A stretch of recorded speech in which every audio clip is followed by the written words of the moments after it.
Hello, and welcome to this overview of the CPD-Apply system specifically for service provider CPD leads. We're going to look at how you manage your staff's applications to join post-qualification study programs, and how you can get a dashboard overview and more detailed reports. Your staff will have used the CPD-Apply system to apply online for course places. Here's a Trust employee now filling in the application form. After they've filled in their demographic details, they choose their employer, which is your organisation.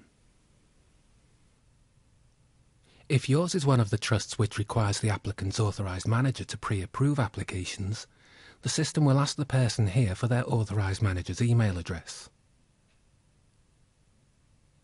Otherwise, it's straight to choosing their clinical profession. And then on to choosing the HEI where their course is running.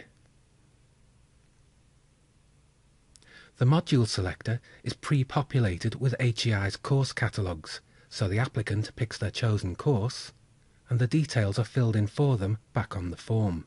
They can get more information by clicking the link which goes to the HEI's website.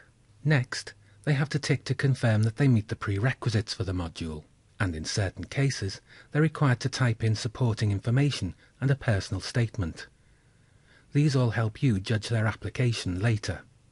Lastly, the applicant has to read and accept terms and conditions, which have been carefully prepared by local service provider leads. Once they submit their application, a sequence of requests for approval are sent automatically by email. If your trust uses the authorised manager arrangement, then the applicant's authorised manager receives an email like this to let them know that one of their staff has applied for a course. The authorised manager then checks the detail and clicks the approve link, or of course the decline link if appropriate, and then sees a confirmation message that the approval has gone through.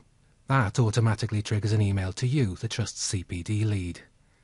You'll receive this anyway if you don't use the authorised manager arrangement. The email you receive is similar, but to ensure correct governance, it directs you to go and sign in to the CPD-Apply system itself. So we sign in as a Trust CPD lead. We'll look at the graphs and so on shortly, but let's go and deal with any pending applications. Click on Applications, and then Applications awaiting CPD approval. And there's one waiting for us. If you're happy with an application straight away, you can tick to approve it. Remember to click Update. Indeed, if you have a number of applications here, you can approve or reject them in bulk on this screen. But if you want to look at an application in more detail, just click on their unique learner number to see what the person put on their form. And if you scroll down, there's an option to approve or reject the application here. If you click to approve, here or on the previous summary screen, the system sends an email to the candidate telling them you've passed their application. And it'll now appear on the education provider's screen as an application awaiting approval. If an application becomes older than 15 days without an approval by the CPD lead, the system will automatically send you a reminder. If it becomes older than 28 days without you approving it, it'll be removed from the system. If you ever need an export of your learner data, go to the Applications menu and choose Learner Extract. Then you can select the data you want and whether to export it in Excel format or as a PDF. OK, back on the home screen there's a dashboard of graphs. Application status by employer shows the number of applications which you have awaiting approval, rejected or approved. Application status by provider shows the same but by education provider. In training gives a total of live students on module within year. And lower down, the Starts bar graph breaks down the monthly totals of new starters. The Completers chart shows the total number of learners who've completed in the year. And the Total Resource chart shows the resource used in the year. Let's take a look now at the reports. there are a number of pre-written reports and a custom report builder.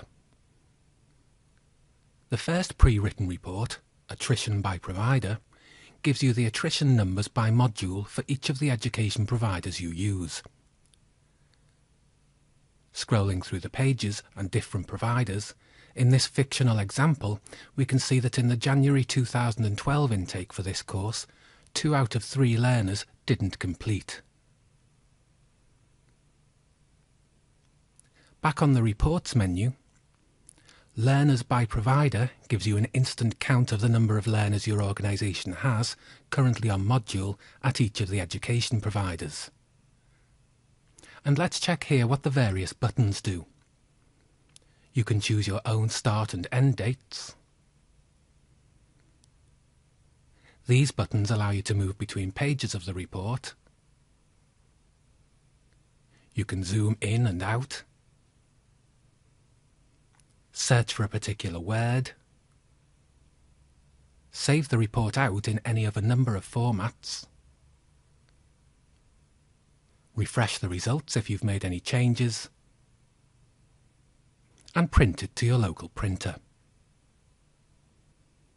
Looking at the next option, Learners by Employer shows you all your learners together, a total and which modules they're on, regardless of education provider.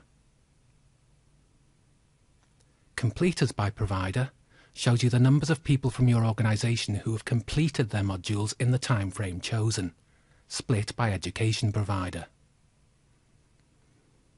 And Completers by Employer totals all your completers, split by module, without showing the education providers. Finally, there's the Report Builder. Imagine that once you click into this screen, your whole dataset is ready in the background. You now make selections from these various boxes to narrow the dataset down.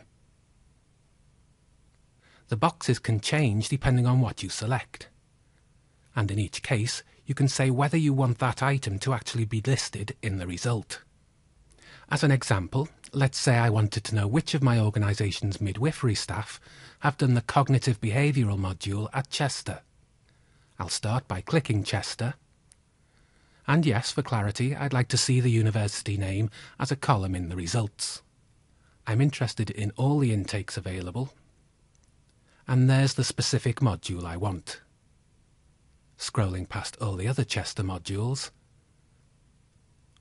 My own trust is the only choice available, of course. I can't see other trusts' data.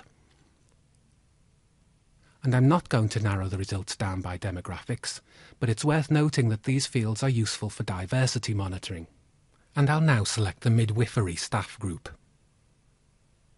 Under Learner Output, I could select people who've passed or who failed, and reasons for those who didn't complete.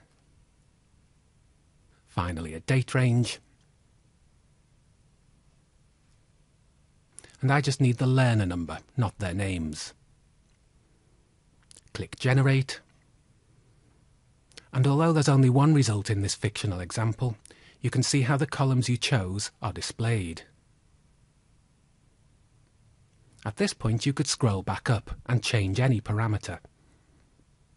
Then come back to the bottom again and regenerate the report.